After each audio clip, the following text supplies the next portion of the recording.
2017 Honda CR-V marks the introduction of the fifth generation of the company's hot-selling Q2. It's the second best-selling Honda and the seventh best-selling car in America for 2016, period. Honda will sell more CR-Vs this year than Volkswagen will sell Volkswagens. The new CR-V gets a complete powertrain overhaul. The 2.4 liters, naturally aspirated engine has been tossed from everything but the entry-level LX. On X and above, you'll find Honda's now ubiquitous 1.5 liters turbo. In the base LX trim, the 2.4 liters makes 184 horsepower and 180 pounds-to-foot of torque. Step up to the X and higher trims and the 1.5 liters makes 190, but you lose 1 pound-foot of torque. Both are paired with Honda's CVT. The 2017 Honda CR-V received a pretty aggressive exterior makeover.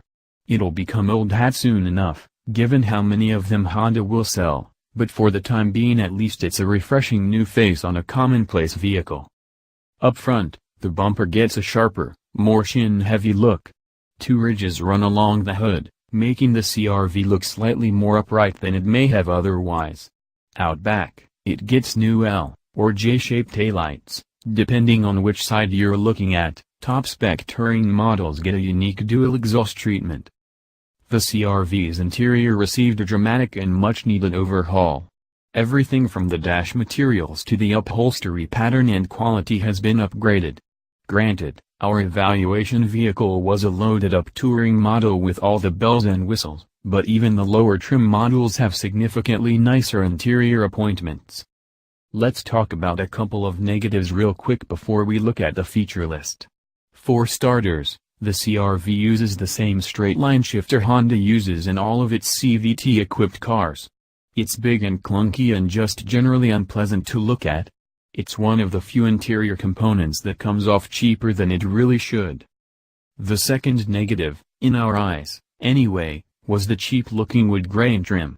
It provides nice contrast on the dash and door panels, but it doesn't feel at all upscale.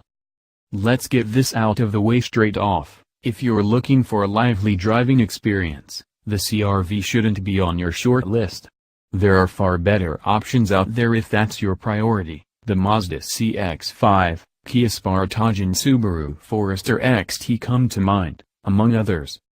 It's not quick and it's not particularly sharp in the corners.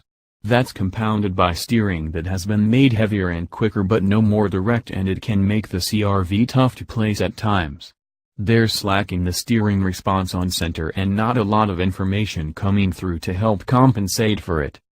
When we broke for lunch on our drive route, Honda had competitive vehicles on hand for back-to-back evaluations.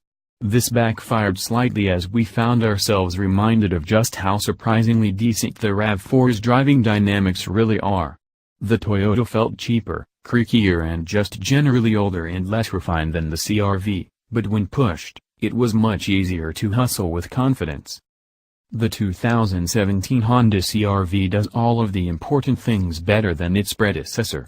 It may not light the enthusiast world on fire, but for efficient, dependable and practical family transportation, it's incredibly tough to beat.